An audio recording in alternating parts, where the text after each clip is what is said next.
it's relatively easy to get someone lean, but to be able to stay lean is really where things really get challenging. And that begs the question of how are we getting them lean in the first place? Welcome to the show where we help you make smart nutrition simple. If you want proven nutrition strategies to help you build a better body and create the energy to show up for your family without overly restrictive and unrealistic dieting, then you're in the right place. Make sure to subscribe and enjoy this episode. Welcome to a special edition of the Smart Nutrition Made Simple show. Today on the podcast, we're mixing things up a bit. Instead of the usual guest interview or solo round, I'm actually sharing an interview that I did on the Flex Diet podcast with my friend, Dr. Mike T. Nelson. Now, in this episode, we tackle everything from the challenge of breaking down scientific jargon into digestible advice for clients to real-world costs of pursuing ambitious fitness goals, the importance of setting realistic expectations, and how to navigate the trade-offs of intense fitness regimens with sustainable health practices. So if you guys like what you hear on today's show, be sure to check out the Flex Diet podcast with, again, Mike T. Nelson. You'll find the link in the show notes. And without further ado, let's dive right in.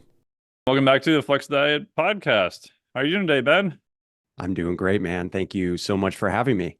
Yeah, appreciate it. It was great to see you at the Silverback Summit again in Austin, which was awesome. Shout out to Allie Gilbert. She's been on the podcast here before, a good friend. She did a great job, and that was a super fun conference.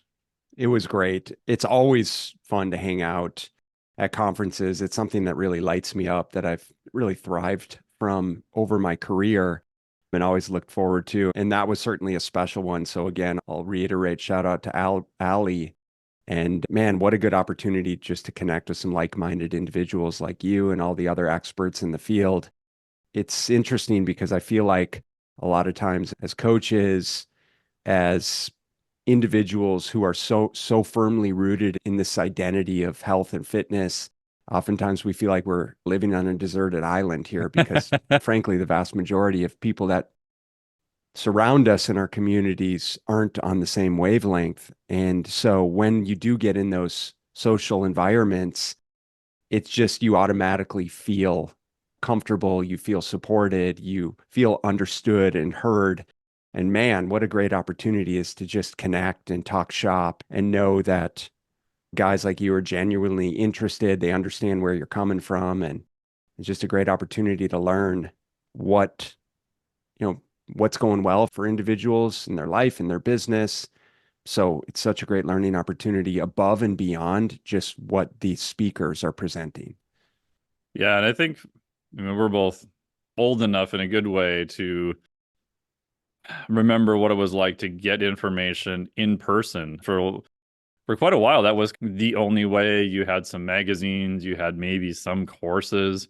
But I was just talking to Dan John the other day, and the fact that new people could email or send a DM to an author of a book or a training program.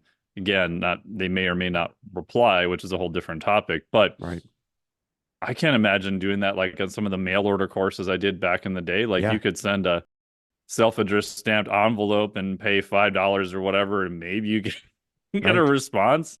But now that there's so much access that I think people miss out on what it's like to go to a live event. Because yes, you're going to get great info. Yes, you get to see presentations, which are amazing. But I think, like you said, is just the interactions that I had just being there with yourself and everyone else. Like, you don't get those online, no matter how you try to set it up online. It just doesn't lend itself to those hallway weirdo conversations about stuff.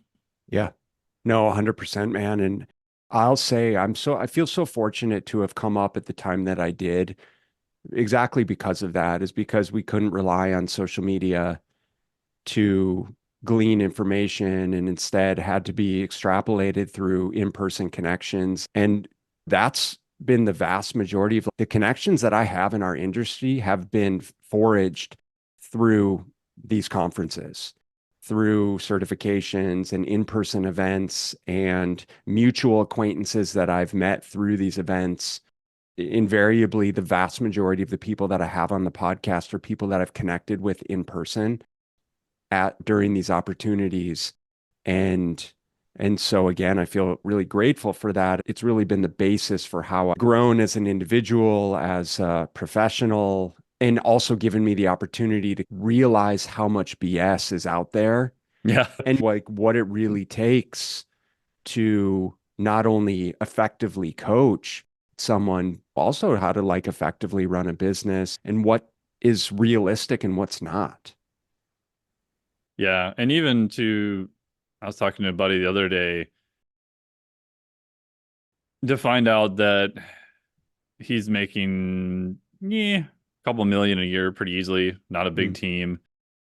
And he was complaining about some of the same issues that I have. And you yeah. think, like, even I talked to another guy a year ago who's multiple $1 million business per year and similar problems, which to Yes. me, you always think, oh, once you're making a million a year or 10 million or whatever number it is, or six figures, whatever, all your problems evaporate and it's just the easy road. And what I've realized over time is no, a lot of those people have very similar problems and have different problems you Yes. didn't consider either. And so just talking to them and getting their ideas and realizing that, oh yeah, everyone is more similar than they are different. But from the outside looking in, you would think, oh my gosh, like they can't struggle with the same things I do. And a lot of times, yeah, it's similar. It's a quick ticket to imposter syndrome Yeah. when we try and compare ourselves to other professionals and make assumptions that things are different or easier or better for them. And I think it's the exact same conversation when general population is looking to social media as an example Yeah. for what they aspire to be like and saying, oh, well, it just must be so easy for him. He's has a faster metabolism or he can eat whatever he wants and still lose weight or all of these things. And it's the same conversation. Everyone has their respective struggles. And invariably, all our struggles become so much more similar than they are different. Yeah. And I think of that, and I haven't got these comments too often. One of the comments I got for a while was, well, it must be easy for you because you run your own business. You can work whenever you want. You have a gym in your garage. Like you don't have to go anywhere. And a lot of that is 100% true. But the part that people don't see is that, yeah, I started moved my business to my garage, God, 13 and a half years ago now. Yeah, And I didn't have any money to buy frickin' equipment. right. I had five clients at the time who stayed with after the gym closed. So I told them, like, hey, I'll give you 85% off. The caveat is you have to pay cash up front on January 1st, and then I'm going to train you out of my garage. And I thought, what the hell? If they all say no, then okay, I'll figure something out. And two of them said yes. Oh, Yeah. that's a great deal. Here's the money. So I went and called Wendler at Elite FTS, got a rack, got a bar, got a trap bar, bought a bunch of used weights. Well, now I had a gym in my garage. And my backup plan was, well, if this fails miserably, hey, I got a cool gym in my garage. That's right. I I, didn't think any further beyond that. no, absolutely. And that is the irony of it is, yeah, we work for ourselves, run our own business from home. And I'm in a similar situation. I work from home. Yeah. I got a home gym, even though I do enjoy going to a commercial gym frequently. But at the same time, if I reflect on this week alone, I've trained once and I've been working 12, 14-hour days. And that's the penance I think that we pay for running our own business and wanting to create our version of what success looks like and spread and share the mission that we each independently have. I don't think it's what from the outside in, quote unquote, it must be nice. From the inside out, it's like sometimes I'd be lying if I said I don't sometimes think how nice it would be to have a clock in and clock out job where I Yeah. wasn't thinking about business 24/7, especially for my marriage, especially for my family life. And that's where this idea of like proverbial balance is non-existent. It's just there's always seasons and so it's yeah, again, struggles in our own right. These are, but Yeah. to be fair, listen, these are certainly first world problems. Oh, Um, 100%. Yeah, yeah. and I wouldn't change it for the world. I feel very fortunate to be able to do what I do, to be able to do what we do, to be able to make the impact that we make, I can't think of a better job. Yeah. Yeah. It gives me flashbacks to at some point in my life, even now, sometimes I wish I was just wired a little bit different. Mm, I've had a bunch of horrible jobs, especially going through college for way too long. And one of the jobs I did was actually on an assembly line putting heads on Pocahontas dolls. So like these little kid care shaped yeah, things of molded shampoo and bath care that have the little figurine heads. So I worked in that place and I literally stuck heads on Pocahontas dolls as they went down the assembly line for 8.5 hours a day. that sounds horrible. And it was utterly horrible. I That could sounds not horrible. stand it. We had to be there at 5 in the morning. It was just utterly relentless. The one only pro was that when I left, I sure as hell didn't think about the job. And Yeah, after a right. while, I was there luckily just for a summer. I asked some of these people who have been, working at this job for 15, 20 years. And in my brain, I'm thinking, oh my God, these poor people, they must hate it. It's horrible. And ironically, a lot of them were like, no, this is great. I'm like, great. Like, what? Why? They're like, well, the pay is okay. And I never think about it once I leave work. I do my Yeah. job, I'm here, and then I leave, and I never think about it till I just show up the next day. And I'm like, oh, there is something cool with that. My Mm, brain can't do that for whatever reason, but I am jealous of, oh, you do the job, you make the widgets, you're done with it, you go home, like, you don't think about widget making till the next day, and you can see progress of something that you've actually done. I think it definitely takes a different level of programming and, like you said, wiring, because I know Yeah. I'm not wired like that. And straight out of grad school, I had two jobs for about 6 months each. And during that time, I still was running a side hustle, personal training, the Hmm. point where I had built up the side hustle, just, yeah, personal training enough and built my clientele enough to then be able to piece out on the jobs. And that was 15, 16, almost 17 years ago. Nice. And it never looked back. And I've always said I'm unemployable because I always thought that I could do things better than, the systems and structure and operations that they had in place.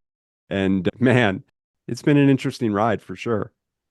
Yeah, I'm in the same boat now. I was joking with my wife the other day because I worked for 11 years in the biomedical industry.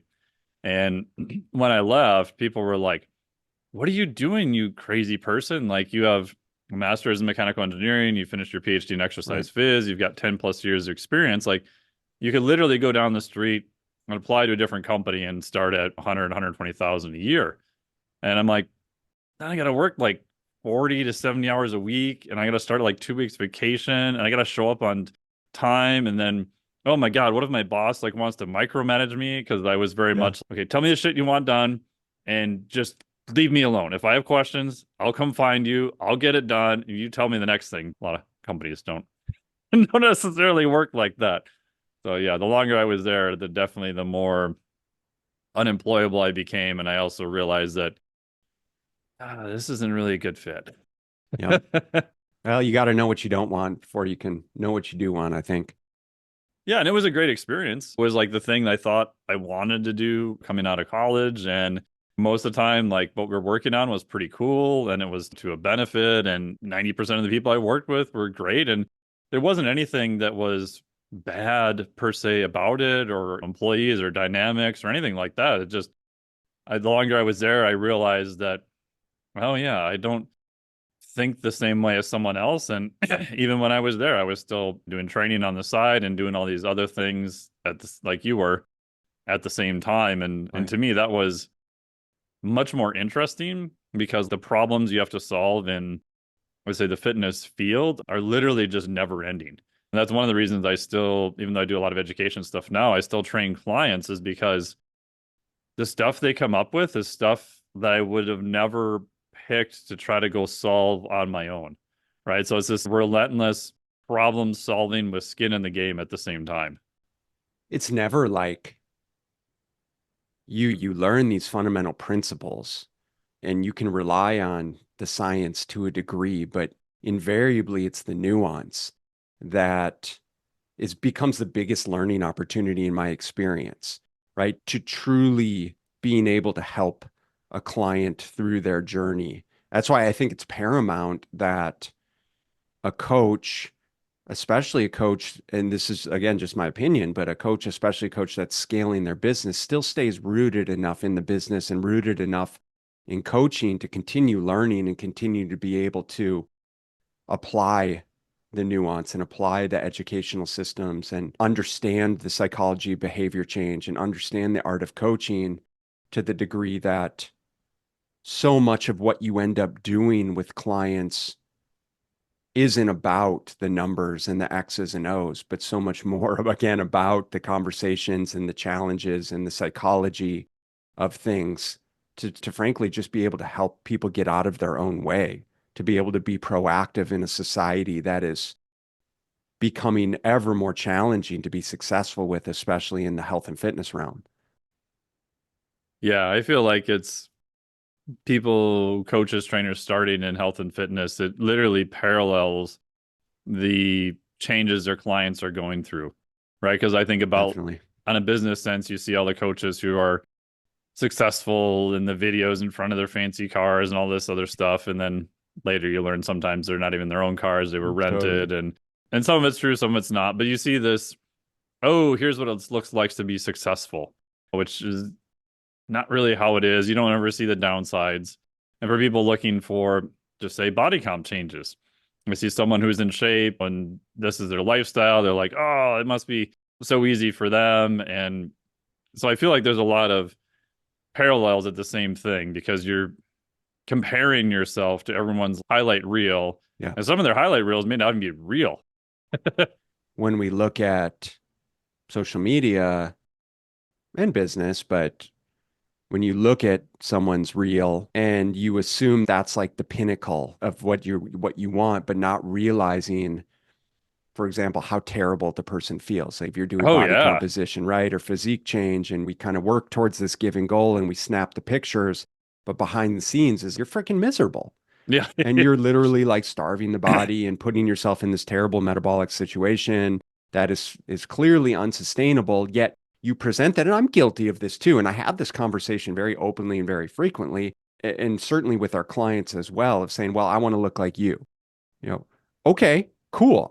Fully respect that. And I will 100% help guide you there. I just want you to understand the implications of what it looks like when we go through this process. Mm-hmm. And as we walk through that and we keep the lines of communication open, I want you to know that there's going to be a tipping point where perhaps you might feel like the juice is just not worth the squeeze. And that's Mm-hmm. totally cool as well.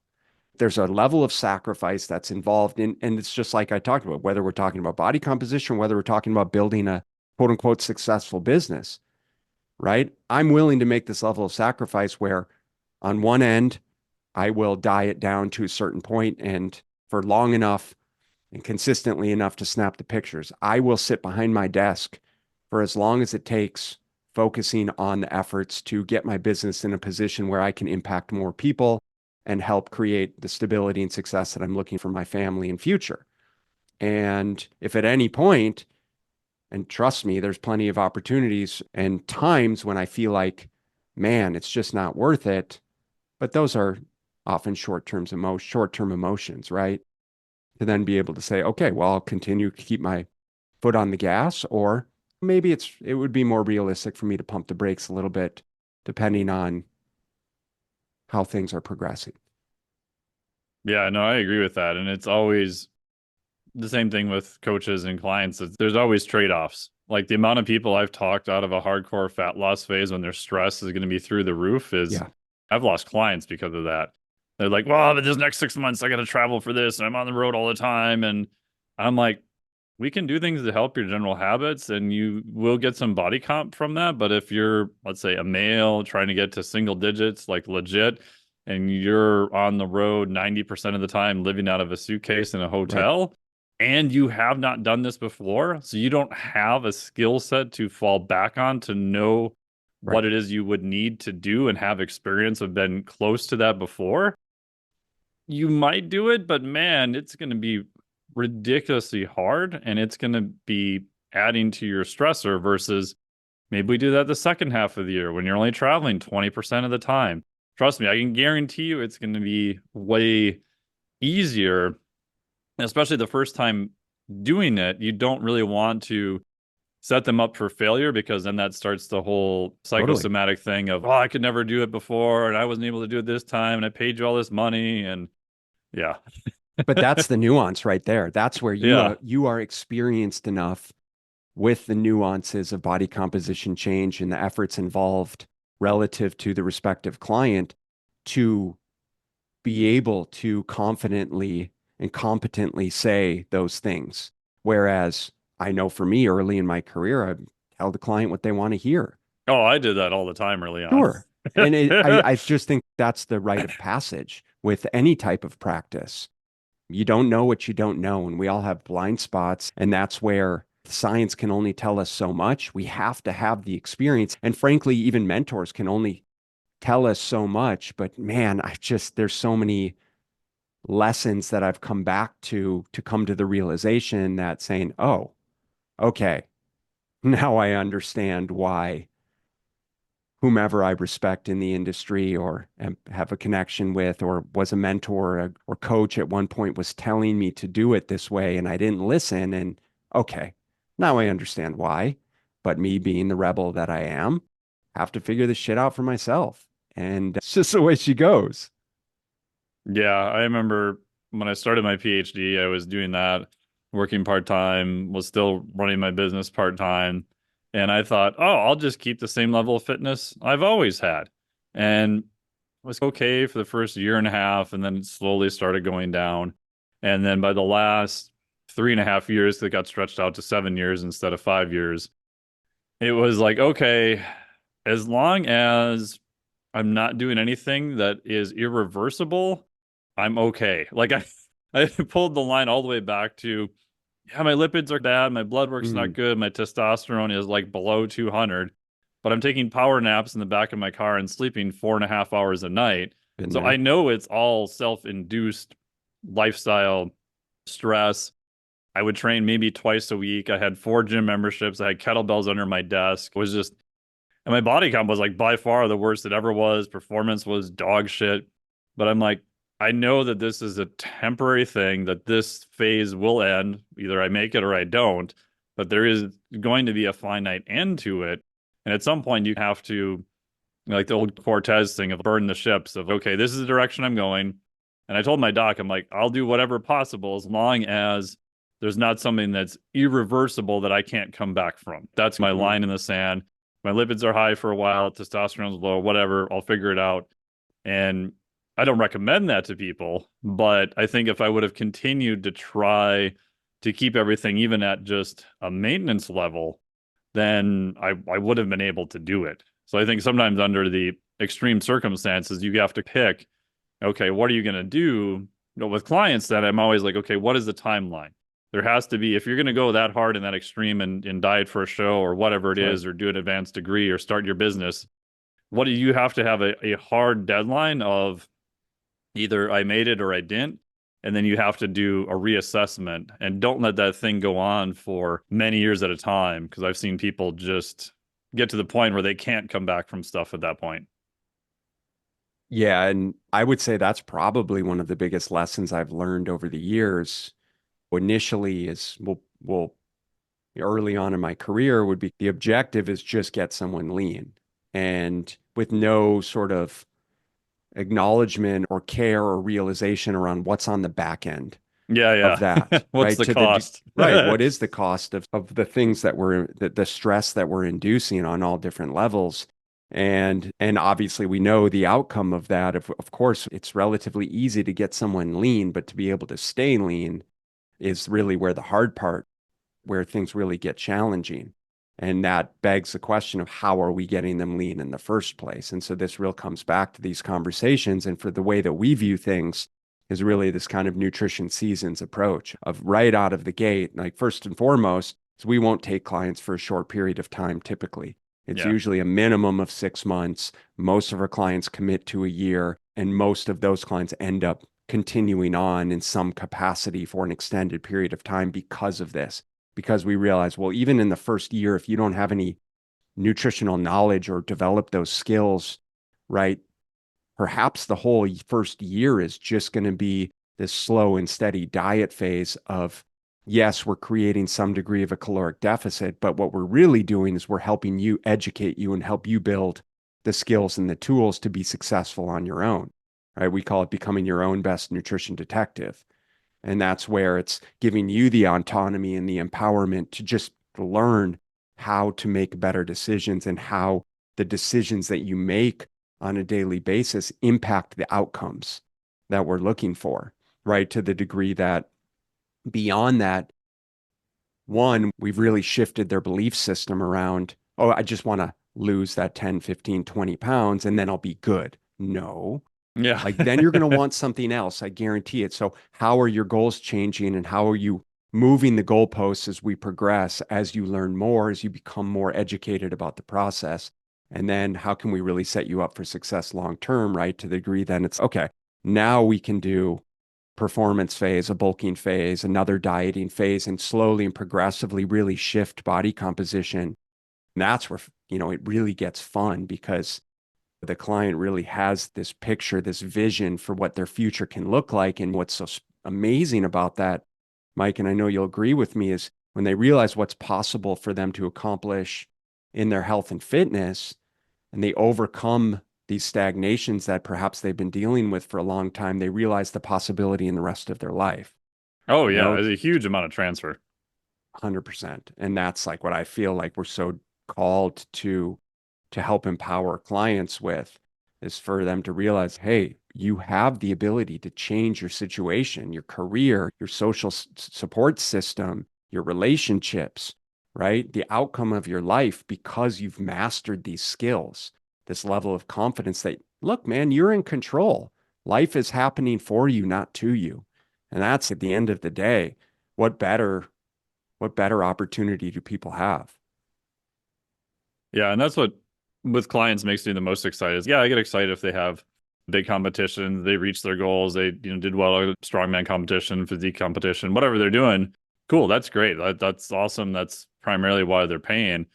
But I also even get more excited when like a client of mine last year started wake surfing, started doing other things she Right. had never done before in her entire life. Later in life, never had done these things in her teens, 20s, or 30s. And just to see the expansion of her as an individual and how things were going better, relationships were going better. She was still getting closer to her goals. Got pretty much every goal that she set, physical fitness, physique wise, she made, which was great. Where in the past, I would have been too, and this has actually happened like years ago, especially clients wanting to get lean. Okay, we'll get you lean. And we did. And I didn't take into account the cost and in some cases, like the rest of their life was a walking shit show. Right. And it was kind of their own doing, and I probably facilitated that. So I'm Yeah. like, ooh, oops, Those are we got you tough. to the goal. And there's only so much you can do per se, but it wasn't even on my radar. I wasn't even like thinking about that like at all. Right. Yeah, those are always tough. I think as you mature as an individual, as a coach, in your own, again, confidence and competence, it becomes a lot easier to have those conversations and to not feel like you don't want to make the client mad at you or quote unquote Mm-hmm. lose the client. Like I would rather lose a client by telling them what they need to hear than entertain them with something that's not going to serve them long term. Yes. And so, example, I had a conversation.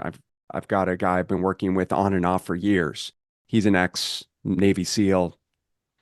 With that comes this all or nothing attitude, this sort of hard nosed, just tell me what to do, I'll do it. And it's become a massive matter of friction over the years too, because invariably the conversation has always come down to, I understand that you want to get leaner, but you need to understand that the biggest limiting factor keeping you from getting lean is that you keep trying to do more and keep Mm-hmm. trying to push further beyond what you're physically capable of and physiologically capable of, to the degree that you're getting sick all of the time, you're constantly on antibiotics, you're not sleeping enough, you're overly stressed out with your business and your career, you've got young kids, your marriage is on the rocks. Dude, we have to acknowledge these things. And so until we take control of those and help alleviate some of the friction that's coming there, till you actually start training less and managing those stress levels, you're not going to see the results that you desire. And so slowly and surely, things have come around. Life for him, he's in a much better spot. And so our sure as shit yesterday. So now we've gotten him pretty good and lean. He looks great. He's, 50-year-old dude. Again, still a lot on his plate, but probably about, I don't know, 10 or 12% body fat. Looks really good. And a lot of it is from actually backing off on a lot of the things that he was doing, getting him to eat more carbs periodically and not be a psychopath with this stuff. And now he's like, all right, now I want to put on another 8 to 10 pounds of lean muscle mass, but I also want to be vascular. Yeah. I want to stay lean, bro. It's magically 10 pounds of muscle. That's no fat. I'm no like, fat. Listen, dude, I'm like, matter of fact, like, here's what that trajectory is going to look like. We got to bulk. And unless you want to start talking about anabolics or something, which I have no experience with, this is the conversation. Yeah. And he appreciates that, right?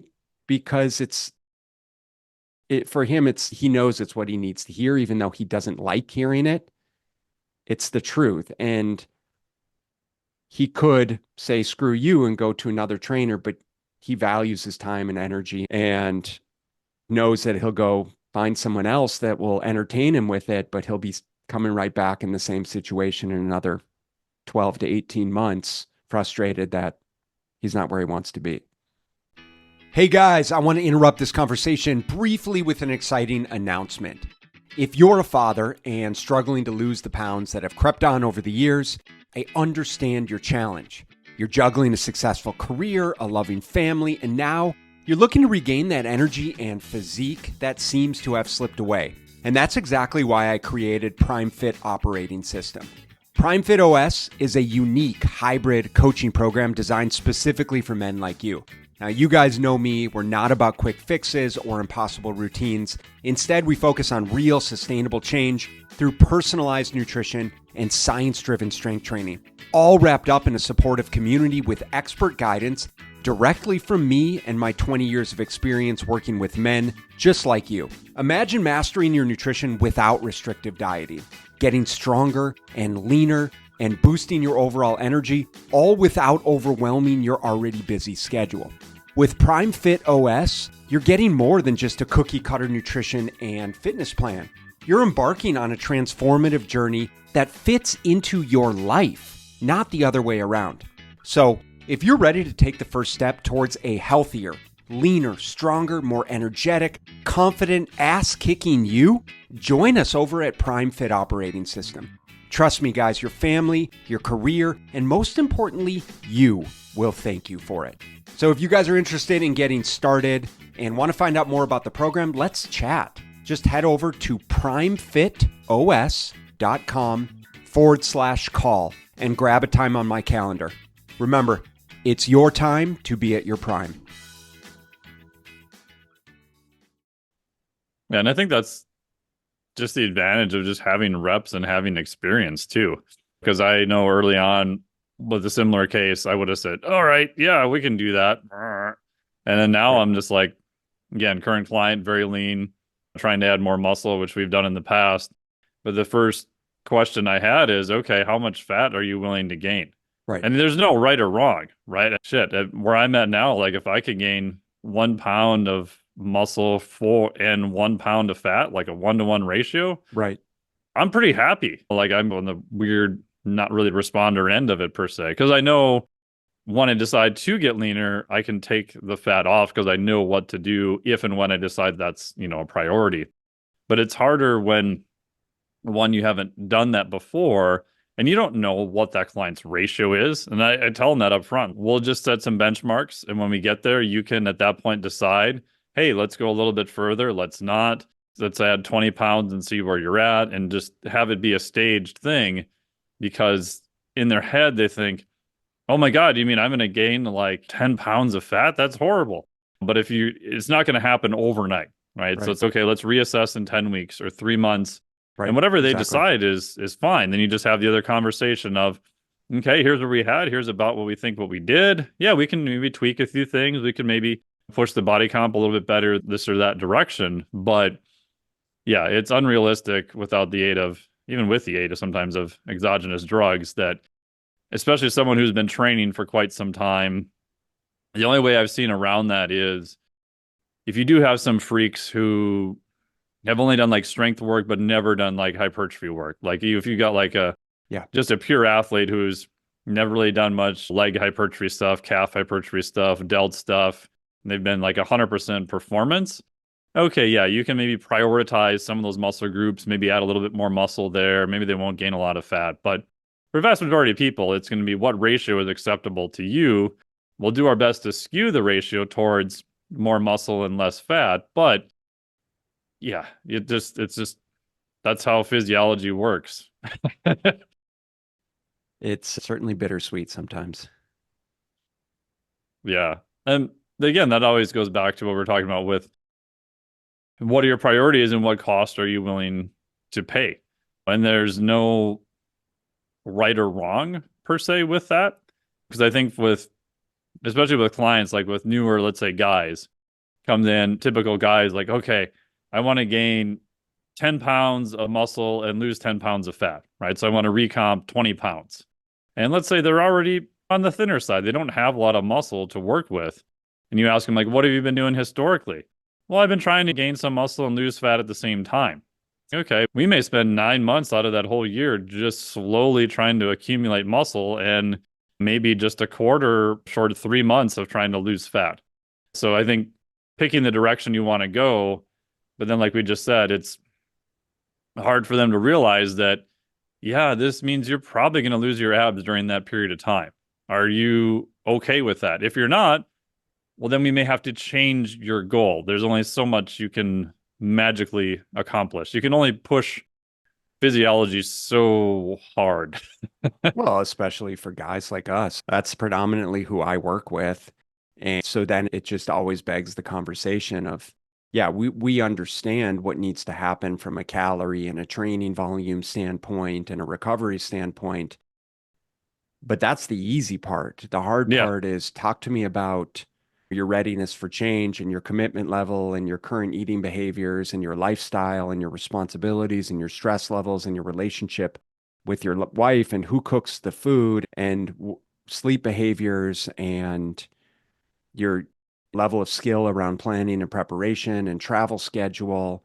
And so it's never, at least for me and in my experience, because I don't work with physique competitors, I work solely with general, well, few athletes here and there, but Mm-hmm. generally solely general population, in which case those are always the limiting factors Oh, that we yeah. have to be aware of. And so it never goes as well as it never goes as smooth as it could, should they have all of those variables controlled for, right? It's never Yeah. a true scientific experiment because we don't have control, right, No, of and the you live in an open, variables. dynamic environment that's Very constantly much so. changing. And that's where I think as a coach, we have to be very attuned to how the variables are changing and relying both on the data as well as subjective feedback to help us make informed decisions and be able to insert logic and reason into any manipulations that we make to understand, okay, well, we had set this next 3 months as a dieting phase, but you've got you had a death in the family, you've got the kids' spring break, or you just all this shit storm at work popped up.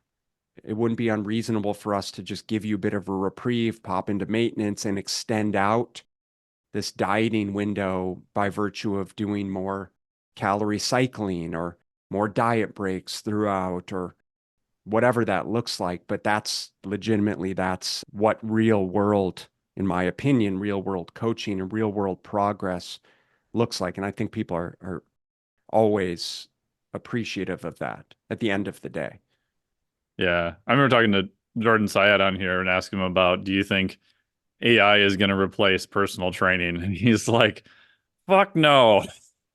He's because, and I agree with him. Like, you might be able to get some good information from AI. I think in the future it'll probably get better. We could debate if the information is good or not. But even in the best case scenario, you got the air quotes perfect plan.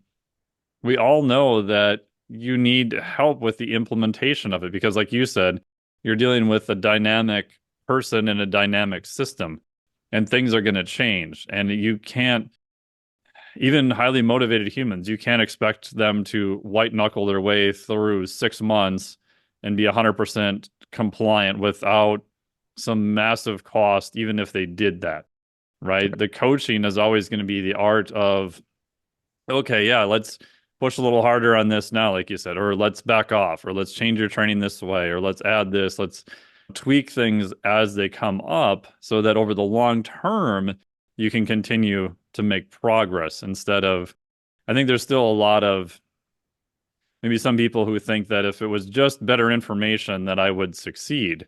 And rarely is that true. Yes, there's poor information. Yes, you can make bad decisions, but most people, I think, know what to do, but they are lacking the skill set to get it done because they haven't been able to get it done before, right? Which to me is that's the art of coaching, which I think via an actual live human being with experience isn't going to go away anytime soon.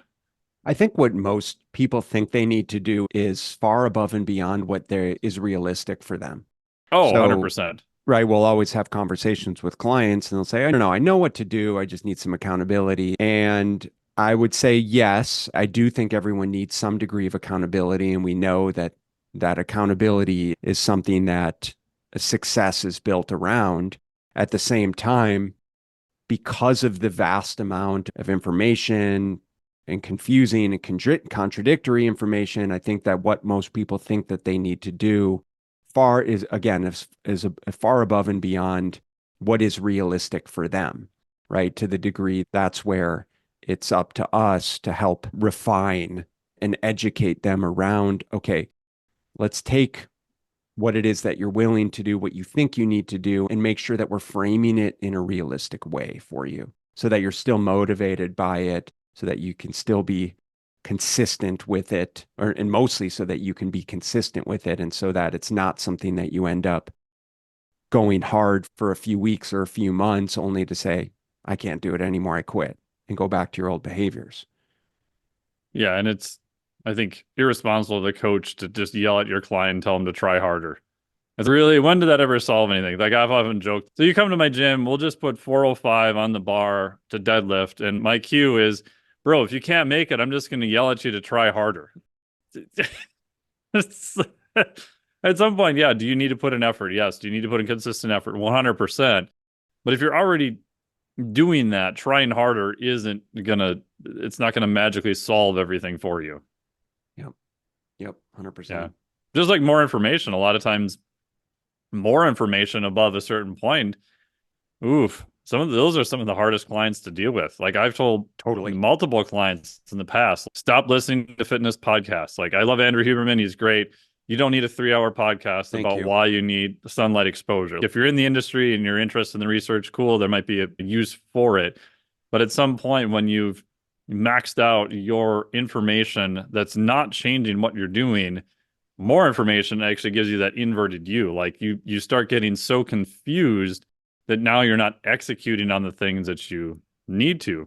I've often joked, even for I do some grip sport competitions, and so people are like, we never see you on any of the grip forums, or you never seem to ask anyone else any questions about it. And I'm like, no, because my coach is Adam Glass, and if I have a question, I just ask him, and then I go to Shocker what he tells me to do. If it doesn't work, then I go back and say, hey, bro, I tried this, I got this result. What should I do now? I don't have a need to go anywhere else. I'm just going to get more confused that there's no point to it. If I didn't trust him, then I wouldn't hire him as a coach. And so I know that kind of seems sometimes obvious. You have to sit down and explain this to clients, but most of the time, then they're like, "Oh, Right. okay, yeah, Well, it's almost damaging, like, again, the amount of just this sort of binary and myopic information that we're getting these little pieces of sound bites around biohacking and all of this Yeah. stuff. And for the Jesus, for the vast majority of people, it's like, dude, that is not what is going to move the needle for you. Man, just get some sleep, eat some protein, manage your calorie intake, move your body, lift some weights, drink some water. You're good. Legitimately, if we did nothing but that, I promise we could probably get to 95% of what you're looking to accomplish. Then we can start talking about red light therapy. And I think it's good. I think I love the fact that people want to know more. I love the Oh, totally. platforms that we have to be able to learn. And I love the opportunity to get on a call with someone and help understand where they're coming from, what they're currently doing, and how some of the things that they think they are doing well or quote unquote right or supposed to be doing are the very things that are actually keeping them stuck and Hmm. helping, again, reframe their mindset to say, is it reasonable to assume that because you're not seeing progress, despite the fact that you think you're doing everything right, the very things that you're doing right now are actually the things that are keeping you stuck? And would it be reasonable to assume that if we actually started to change some of those variables around XYZ meal timing, calorie intake, sleep rhythms, stress management, that we could probably start to move the needle in a different way? Yes? Okay, here's how we do that. Right. And that makes sense for people. That clicks is right definition of insanity. It's like you do realize you keep trying to perpetuate this same cycle. So how about instead of you keep doing the same thing, we acknowledge, right, that there might be a better way. And listen, we all have blind spots. We don't know Hmm. what we don't know. That's my job as a coach, is to help shine some light on those blind spots so that next time, and we can take those behaviors, we can use them as lessons, learn from them, and turn the page. Yeah. And that's what's hard. Even like you mentioned, red light therapy. I just did a presentation for Andy and Dan at Biomolecular Athlete. I think it'll go out through their network at some point. But Nice. I started reading that stuff 5 years ago, and just to do this stupid presentation, I say stupid because it was me reinventing way too much stuff to do. I think I read 33 studies or something Oh, asinine man. about it. I used like 14 and a 3.5 hour talk or whatever. And at the end of the day, like all that boils down to, yeah, there's some pretty cool data that does support red light therapy. I think it definitely can be useful. However, if you're looking at the total effect size, it's still within the single digits, right? So to your point, if you're not sleeping enough, you're not getting to the gym, you're missing all these big things that have, multiple factors of leverage associated with them, then by far and away, those are going to be the big things that are going to move it for you. But it's also hard for consumers to be like, well, I heard this is actually efficacious. Well, it is, but then what is the big picture? Like to maybe a high level athlete who's trying to get 2% more. Yeah, for that person, that might be the difference maker. Sure. For the average person who, like you said, sleeps 4 hours a night and eats protein of 60 grams a day, yeah, we got plenty of other stuff we need to Right. work on first. Yeah. Yeah. No, absolutely. And those have been a lot of the lessons that I've had to learn throughout my career. We go back to talking about in-person seminars. Right out of grad school, I always been just voraciously hungry to learn more about nutrition and health and fitness and nutrition specifically. And I started attending seminars from Paul Chek Hmm. and then was turned on to Charles Poliquin.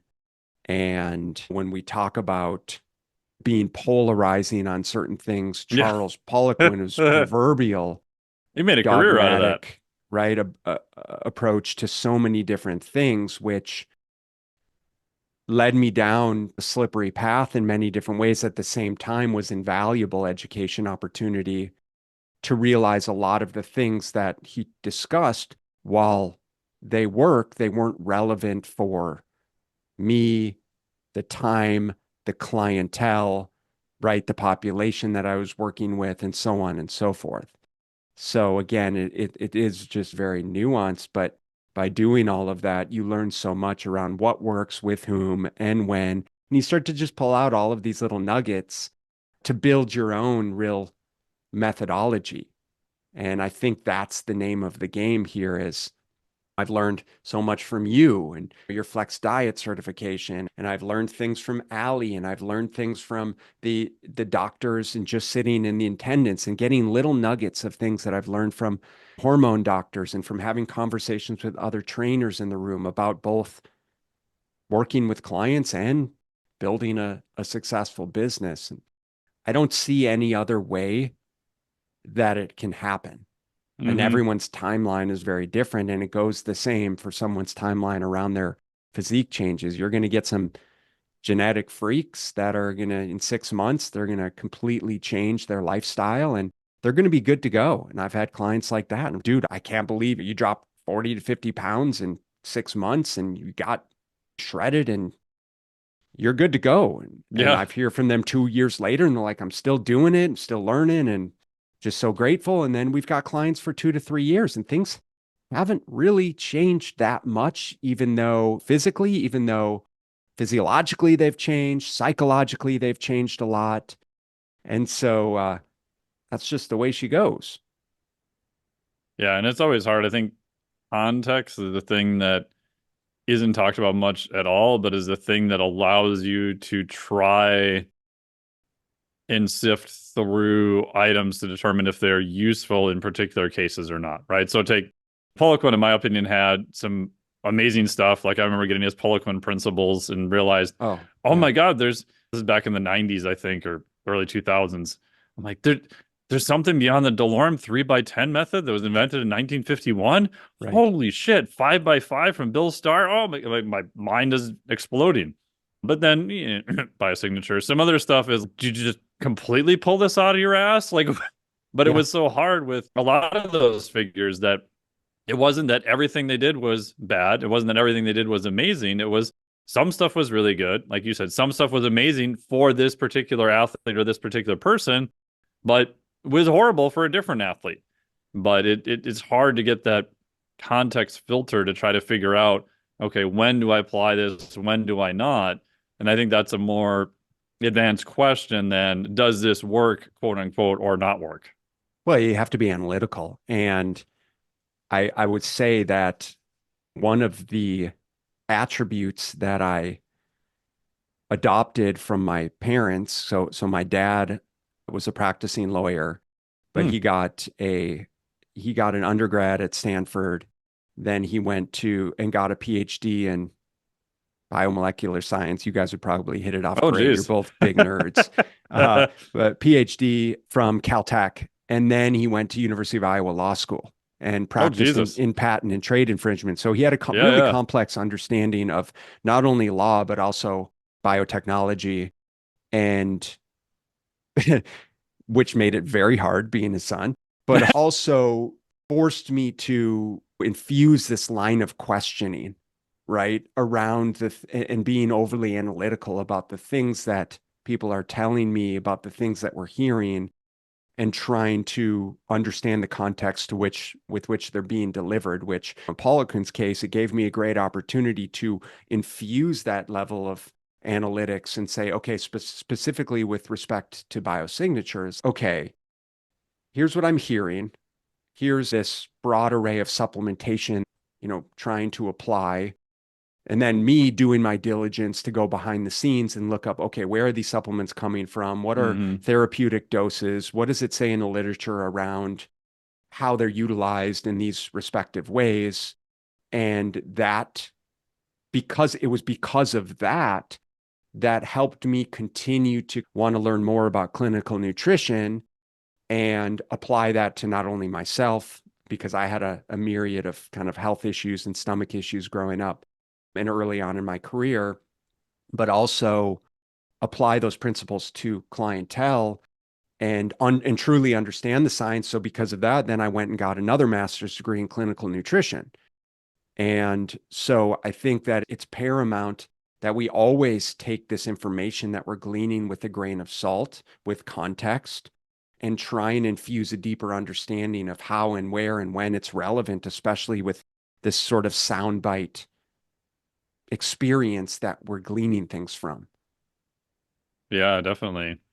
And as we start wrapping up here, what do you think is the best way to take, we've touched on it, information and then also make it practical at the same time. Because, for example, if you look at just protein, right? Yeah, there's a lot of good data to show you need 2 to 3 grams of leucine. You need probably 6 grams of branched chain amino acids for the whole process of muscle protein synthesis to continue. You need some form of energy, blah, blah, blah. But that just sounds alien speak to a client and is not necessarily useful for them to get to their goals. So how do you translate that into, hey, at your first meal, let's try to have 40 or 50 grams of protein? That's a doable thing, but yet it has all the other information baked into it that you needed to still know to get to that. Because it seems like in the industry, there's very much appealing to your colleagues when you're trying to work with general population about studies and everything else. But then I also hear from other trainers who are like, I don't know, like I told the client to have 2.5 grams of leucine and they didn't do it. It's what do you, of course they didn't do it. What are you doing, you schmuck? Your client doesn't give a shit about leucine, No, and they probably don't give a shit about protein. They just want to know how to no, get they want the results. result. When I was first starting and first started studying with Charles, so that must have been like 2000. We talked a lot about protein intake, and I think at one point he was recommending like 2 grams per pound of ideal body weight. Yeah.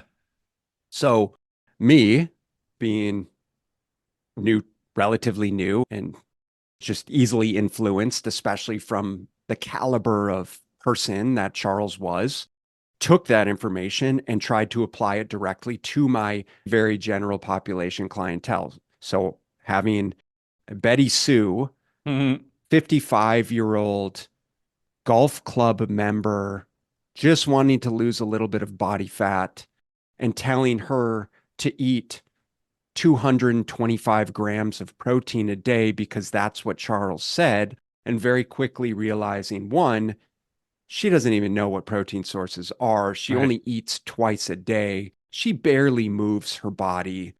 There is no chance in hell that she's going to eat that amount of protein relative to, for example, a baseball player that I'm working with now who's trying to pack on about 10 pounds before next season, who's like a robot.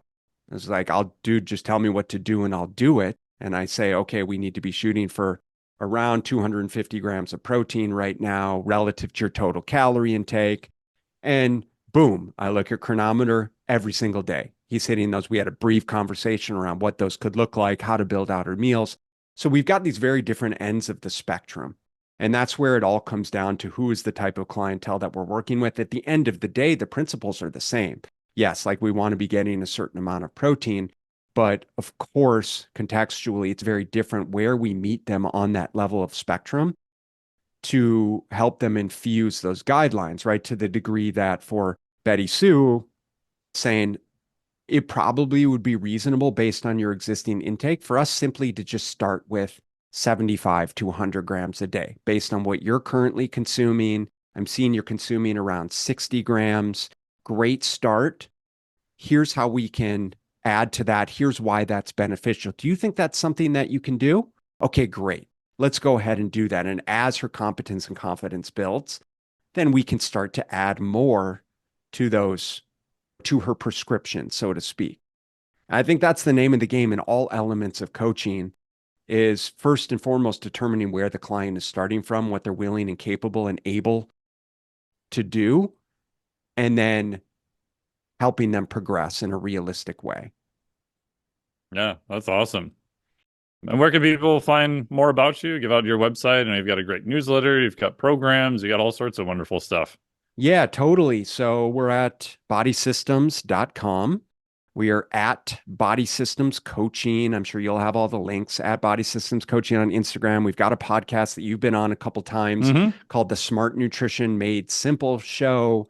We do one-on-one coaching, and we also just launching a men's hybrid coaching program that's a group and individual coaching program called our Prime Fit operating system. And it's really teaching men, husbands and fathers to become the owners in their own body, ultimately becoming the CEO of their life through everything that we're talking about here, nutrition, strength, lifestyle. And there's more information about that in all of the links that I already shared. Awesome. And if they want to get onto the newsletter, what's the best place for them to go? I'll send you the link. They can just Perfect. We'll put it down subscribe below. to the newsletter through the link that you'll have right here in the show notes. So we send a few emails per week all about nutrition, health, fitness, the science, the psychology, personal anecdotes and experiences, client results, and what have you. Awesome. Yeah, I would highly encourage people to check all that out. We'll make sure to have all the links and everything below. And yeah, thank you so much for all your time and sharing all your knowledge here today. I really appreciate it. That was a fun discussion. Dude, it was great. Thank you so much for having me. I really appreciate it, Mike, and look forward to catching up with you again soon. Yes, thank you so much. Thank you so much for listening. And if you found this content valuable, here are 4 ways I can help you in your nutrition journey for free. 1. Grab a free copy of my Fat Loss Fix Guide at fatlossfixguide.com. 2. Join my free group at smartnutritionmadesimple.com. 3. Subscribe to my YouTube channel at smartnutritionmadesimple.tv.com. 4. Leave a 5-star rating and positive review so that we can gain access to more nutrition experts ready to share their knowledge with you and ultimately help more people make smart nutrition simple.